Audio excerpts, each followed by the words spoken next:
امام جعفر صادق رحمت اللہ تعالی علیہ کے ایک شاگرد کے بارے میں ایک بزرگ کہتے ہیں کہ مجھے آپ کے شاگرد نے یہ بتایا کہ میں ایک مرتبہ امام جعفر صادق کی خدمت میں حاضر تھا. وہ شاگرد حاضر تھے اور ساتھ ہی حضرت موسیٰ کاظم بھی بیٹھے ہوئے تھے. حضرت موسیٰ کاظم یہ امام جعفر کے بیٹے, اور امام جعفر اپنے بیٹے کو نصیحت کر رہے تھے, اور وہ شاگرد کہتے ہیں کہ چند باتیں جو میں یاد رکھ سکا وہ یہ ہیں کہ امام جعفر صادق نے فرمایا, اے بیٹے میری نصیحت قبول کر لو اور میری بات کو یاد رکھنا. اگر تم انہیں یاد نہ رکھو گے تو زندگی بری ہو جائے گی, اگر انہیں یاد رکھو گے تو زندگی اچھی گزرے گی اور تمہاری موت بھی قابل رشک ہوگی. امام جعفر صادق نے پھر نصیحت کرتے ہوئے اپنے بیٹے سے فرمایا کہ مالدار وہ ہے جو تقسیم الہی پر راضی رہے, اور جو دوسرے کے مال پر نظر رکھتا ہے وہ فقیری کی حالت میں ہی مرتا ہے. وہ کتنا ہی مالدار ہو جائے وہ پھر بھی کنگال ہی رہتا ہے, اس کا دل فقیر ہی رہتا ہے. تقسیم الہی پر راضی نہ رہنے والا گویا اللہ پاک کے فیصلے پر تہمت لگاتا ہے کہ اللہ تعالیٰ نے جس کو جو دیا وہ غلط دیا معاذ اللہ.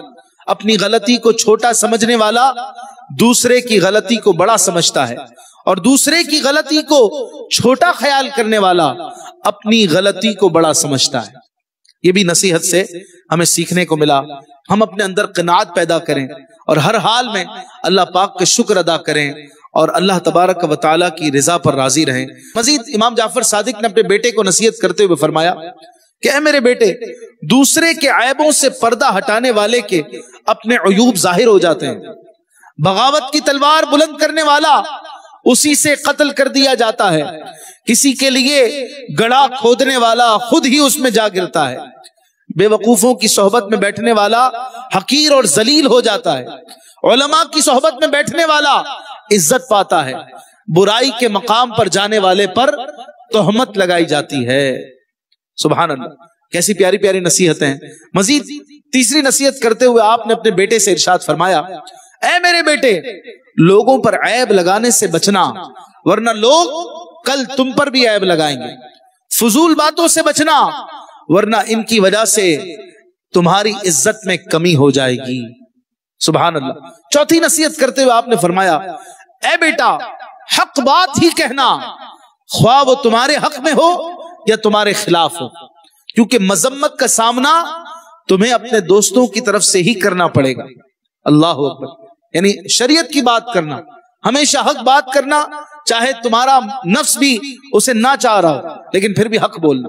پانچویں نصیحت کرتے ہوئے آپ فرماتے ہیں, اے میرے بیٹے قرآن کی تلاوت کرتے رہنا, سلام کو عام کرنا, نیکی کا حکم دینا, برائی سے منع کرنا, جو تجھ سے تعلق توڑے تم اس سے رشتہ جوڑنا, جو تم سے بات نہ کرے تم اس سے بات کرنے میں پہل کرنا, جو تم سے مانگے اسے عطا کرنا, چغل خوری سے بچنا کہ یہ دلوں میں بغض پیدا کرتی ہے, لوگوں کے عیوب کے در پہ نہ ہونا کہ یہ چیز خود کو مذمت اور تہمت کا ہدف بنانے کے قائم مقام ہے.